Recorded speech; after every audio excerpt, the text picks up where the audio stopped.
हम मीनू झा प्रणाम करै छी समस्त मिथिलावासी के। एकटा सामाक गीत लऽ कऽ उपस्थित छी। एहि गीत के रचनाकार घनश्याम झा छथिन। बहुत बहुत धन्यवाद अपने के। समस्त मिथिलावासी के सामा पर्व के बहुत बहुत शुभकामना। जय मिथिला, जय मैथिली। सामा खेलाइले अबियौ हे ननदी, भैया नगरिया ना।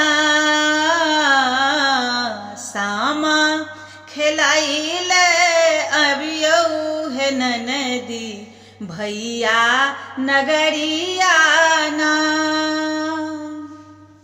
भैया नगरिया बाबा के दुआरिया, भैया नगरिया बाबा के दुआरिया।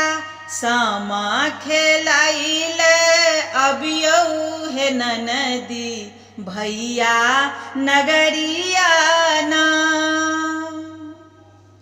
आइन देता भैया माइट कोर चिकनी, सामा चकेबा बनायब बट गवनी। आइन देता भैया माइट कोर चिकनी, सामा चकेबा बनायब बट गवनी।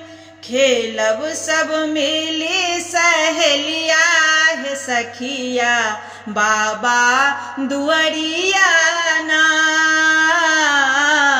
सामा खेलाइले अबियौ हे ननदी, भैया नगरिया ना। किनने छी अहाँ ले साड़ी पियर का, कुइट का रखने छी चूड़ा हम नबका। किनने छी अहाँ ले साड़ी पियर का, कुइट का रखने छी चूड़ा हम नबका। भरब भैया के भफरिया हे ननदी, बाबा दुआरिया ना। सामा खेलाइले अबियौ हे ननदी, भैया नगरिया ना। जुग जुग जीवैत रहे घनश्याम भैया, लागन ने हुने का ककरो नजरिया। जुग जुग जीवैत रहे सब हक भैया, लागन ने हुने का ककरो नजरिया।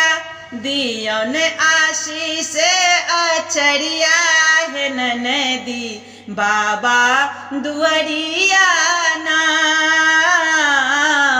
सामा खेलाइले अबियौ हे ननदी, भैया नगरिया ना। हे ननदी भैया नगरिया ना।